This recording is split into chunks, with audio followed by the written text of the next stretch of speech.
साथियों, आज मैं किसान जो बाहर से दिल्ली के लिए दिल्ली चलो वाले मार्च में आए थे, उनसे मिलने के लिए दिल्ली बॉर्डर पे गया था। पहले खबर आई थी कि वो निरंकारी मैदान है बुराड़ी में, उसमें जमा होंगे। उन सरकार ने वहाँ जाने की परमिशन दी है, लेकिन वो बॉर्डर से वहाँ से बॉर्डर करीब 20 किलोमीटर के फासले पे है। तो जब मैं वहाँ पहुँचा तो देखा भाई 1000 सिपाही थे, लेकिन कोई किसान नहीं था वहाँ पे। मैंने सिपाहियों से पूछा कि भाई किसान कहाँ हैं? उन्होंने कहा वो साहब सिंधु बॉर्डर पे हैं या उसके आगे टीकरी बॉर्डर पे हैं। तो मैं फिर वहाँ से किसी तरीके से वहाँ पहुँचा सिंधु बॉर्डर पे पहुँचा तो वहाँ पे भी सिपाही बहुत बड़ी तादाद में थे, लेकिन कोई रुकावट नहीं थी। तो मैं फिर किसानों के पास पहुँच गया। ज़्यादातर किसान पंजाब के दूर दूर से आए थे। कई तो 1 दिन चल के आए, कई 2 दिन, कई दिन 3 दिन चल के आए, क्योंकि रास्ते में जो ट्रैक्टर लेके आ रहे थे तो सड़क पे बता रहे थे कि उनके लिए लोगों ने बहुत बड़ी मिट्टी डाल दी थी, सरकार ने डलवा दी थी ताकि सड़क ना हो। तो जैसे तैसे वहाँ से निकल के आए, आने में बड़ी देर लगी। दिक्कत ये पड़ी कि रास्ते में ठंड बहुत थी, और जाहिर है कि अगर आदमी खुले में लेटेगा तो उसके लिए घर में जितने गर्म कपड़े चाहिए उससे ज़्यादा कपड़े चाहिए, उतने कपड़े उनके पास नहीं थे। ऐसी सूरत में कई जगह किसानों पर पानी की बौछारें हुई। और बौछार माने बहुत तेज़ रफ्तार में स्पीड से पानी गिरता है, तो गिरने का भी खतरा रहता है आदमी को, भीग तो जाते ही है। तो फिर रात भर उस कपड़ों में रहना ये मुश्किल काम था। हालांकि पंजाब के किसानों ने मुझे उसकी बात नहीं बताई है, तो मैंने कई जगह लोगों से सुना, तो दूसरी जगह ऐसा हुआ। लेकिन मुझे जो किसान मिले A to Z इस बात से नाराज़ थे कि सरकार ने लॉकडाउन का गलत इस्तेमाल करके उनके खिलाफ कानून बना दिया, और पार्लियामेंट में भी कानून बड़े धोखे से पास करा दिया, और धोखा ना भी होता तो भी कानून बहुत गलत है। किसानों से मशवरा नहीं किया गया। हिंदुस्तान में लगभग 500 किसान संगठन हैं, उनको कॉन्फिडेंस में ले लेते। भारतीय जनता पार्टी का खुद भी एक किसान संगठन है, उससे मशवरा कर लेते।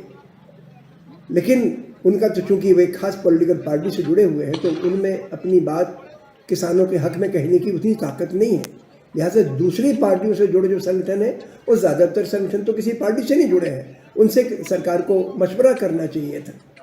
किसान अरसे से, जब से स्वामीनाथन कमेटी की रिपोर्ट आई है, ये जो MSP का मसला है, मिनिमम सपोर्ट प्राइस या न्यूनतम समर्थन मूल्य, इसके सवाल पर वो हमेशा से फिक्रमंद रहे हैं। क्योंकि किसान जब अपनी फसल बेचने मंडी में जाता है तो सबसे ज़्यादा वहीं लुटता है, भाव उसको मिलता नहीं। स्वामीनाथन कमीशन की रिपोर्ट कहती है कि एक तरीका है किसान की लागत आंकने का, और चूँकि उसमें पूरा परिवार भी काम करता है, किसान उसकी अपनी ज़मीन का भी इस्तेमाल होता है, तो उनके जब खर्चे आंके जाएँ तो जो लागत मूल्य पड़ता है उससे भी ओढ़ाई लागत सरकार समर्थन मूल्य जाहिर करे। किसानों की मांग ये रही है कि भाई जो समर्थन मूल्य सरकार डिक्लेयर करती है वही समर्थन मूल्य मंडी या व्यापारी जब किसान से खरीदता है अनाज तो उसको दिया जाए। लेकिन मंडियों का मूल्य आमतौर पर समर्थन मूल्य से 20% 15% कम होता है। इस बार लॉकडाउन था, तो लॉकडाउन की वजह से किसानों को ज़्यादातर मुल्क के हालात में, क्योंकि उस पर गेहूँ की फसल आई थी, सरकार ने कहा 19 रुपये गेहूँ खरीदेंगे। मंडी में बेचने जाते तो 17 साढ़े 17 का भाव मिल जाता उनको, लेकिन मंडियाँ बंद थी। तो प्राइवेट व्यापारी पहुँच गए गाँव में, तो उन्होंने उनका गेहूँ 16 रुपये साढ़े 16 रुपये किलो खरीदा। किसान को बड़ा घाटा पड़ा। डर ये लग रहा किसान को कि सरकार ने जो कानून बना दिए हैं कि व्यापारी, बड़े बड़े करोड़पति व्यापारी अब खरीदेंगे। और पंजाब के किसानों ने बताया कि उन्होंने बड़े बड़े गोदाम बना रखे हैं, जहाँ 1000 1,500 2,000 कुंटल गेहूँ रखे हैं, ऐसे वेयर हाउस के व्यापारी ने बना रखे हैं। होना तो ये चाहिए था कि ये वेयर हाउस में गाँव के लोगों को अपना अनाज रखने की सहूलियत होती, किराया दे के, रीजनेबल किराया देते किसान, और जब फसल थोड़ी भाव इम्प्रूव कर जाता तो उसे निकाल के बेचते। लेकिन सरकार ने वो चीज़ नहीं की। व्यापारियों को छूट दे रखी है कि आप जितने कम से कम दाम पे किसानों से खरीद सकें खरीद लें, मंडी को बाईपास करके। मंडी में तो थोड़ा बहुत ये होता है कि भाई बहुत सारे व्यापारी होते हैं, नीलाम वगैरह होता है, तो थोड़ा सा बेहतर भाव मिल जाता है। करना ये था सरकार को कि इन मंडियों पर ये बंदिश लगा देते कि न्यूनतम समर्थन मूल्य से नीचे फसल की कोई बोली लगाएगा नहीं। उसको इम्प्लीमेंट कराना आसान था। अब इंडिविजुअल व्यापारी से कैसे लागू कराओगे? सरकार ने उसमें कोई कदम भी नहीं उठाया, कोई मेंशन भी नहीं किया अपने प्रपोजल्स में। तो किसान बड़े परेशान हैं। उत्तेजित नहीं कहेंगे, उत्तेजित तो है ही, वो बहुत ज़्यादा दुखी हैं।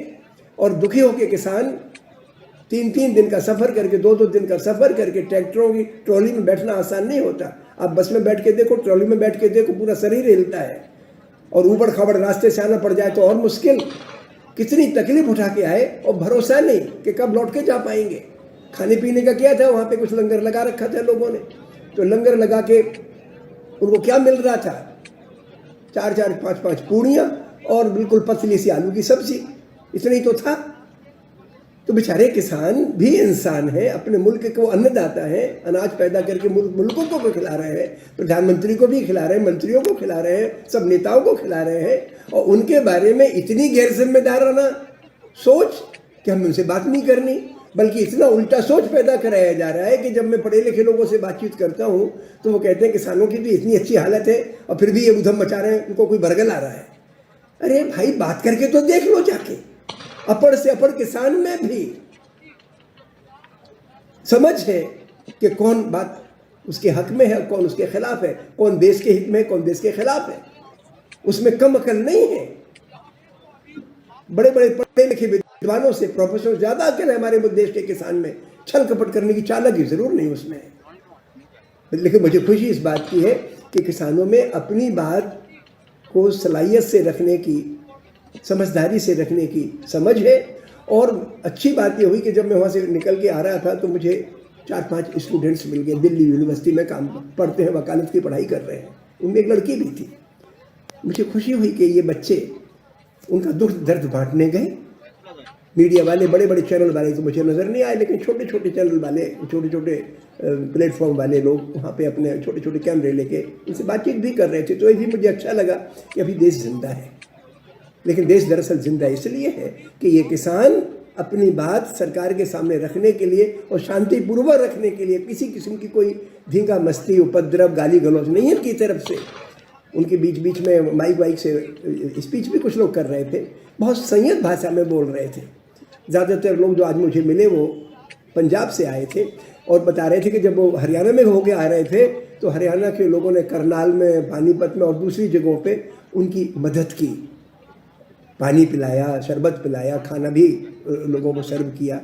मैं समझता हूँ कि दिल्ली वाले लोगों का ये फ़र्ज़ है कि वो जो दुर्भावना किसानों के बारे में फैलाई जा रही है मीडिया के ज़रिए या रूलिंग पार्टी के कार्यकर्ताओं के ज़रिए या व्यापारियों के ज़रिए, उसको ख़त्म करें और कहें कि भाई किसानों का हक है कि उनके लिए फसल का वाजिब दाम मिले।